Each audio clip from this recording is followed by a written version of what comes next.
diin soodan mid kale waxa soo baxay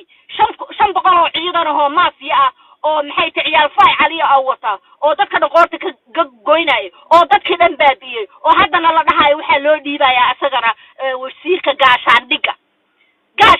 waa adiga meel Mooryaan wada gashay waa Mooryaan dalkii Soomaaliya mafia group of mafia meel oo loo dhiibay oo la dhahay kulligiin idinka le iska leh waaye waxa rabtaan liqa waxa rabtaan dila waxa rabtaan soo daaya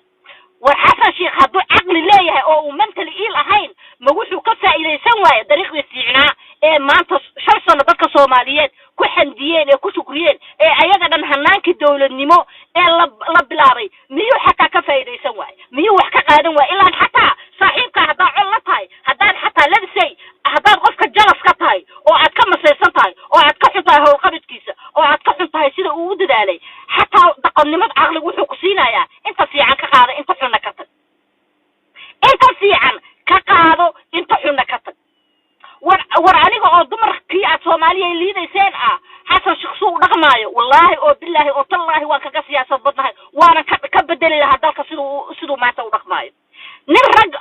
oo dhahay madaxweynaha ahay oo aan war iska haynin oo aan xataa aqoon guryaha ka garanaynin oo iska socda oo lagu dhahayo dadkii Soomaaliyeed oo ku dawafaylayaan qof mental ila Soomaaliya oo dhan baa mental ill waa iska daba raaceenbo sheega maanta waxaad ii sheegtaa dadka Soomaaliyeed hal wax oo xasan sheekh faa'iido ku leeyahay keena war ciidankii maanta waxaan oo dhan qarxiyada arkaysaan reer Muqdisho waxa ii sheegaya sheekadan waa bilaaw hadda waxa dhinta waa 40 people laakiin ciyaartu hadday bilaabatay runta ma u jeeda waxaan nin leeyahay qaxa sheekadu hadday bilaabatay it is just started it is a beginner waxa soo socda ayaa wariga keeba weyn waxa soo socda waxa loo dig iyo dam leeyahay qofkii garaad lahow garo kii aqli lahow ogow ana ku sheegaaye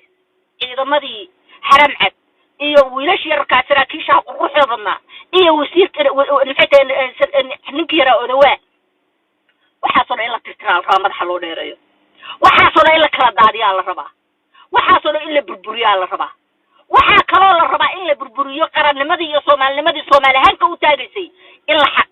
la tirtiraa la rabaa waxa kale la rabaa in la tirtiro wax alla wixii wanaag ahaa ee last 5 years aan arkaynay inay dib u noqdaan baa la rabaa shisheeye kaliya maaha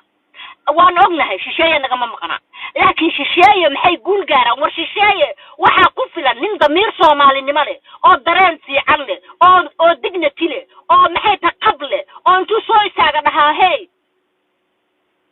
stay back inta kaliya ayaa shisheeye ku filan laakiin shisheeye waxay haystaan nin madaxa looga jiro majnuun waxay haystaan group of mafia oo waxay liqaan kaliya aan ka fakara waxay liqaan bas ka fakara waxay haystaan habrayo odayaal eberkood oo meelaha joogeenba awlaadoodu ku karsan waayay oo meelaha joogeenba dam ka soo siiyay oo wada tuuga oo ilmo iyo awlaad iyo nolol iyo xalaal iyo xaraamba kala aqoonin ayay meelba ku safteen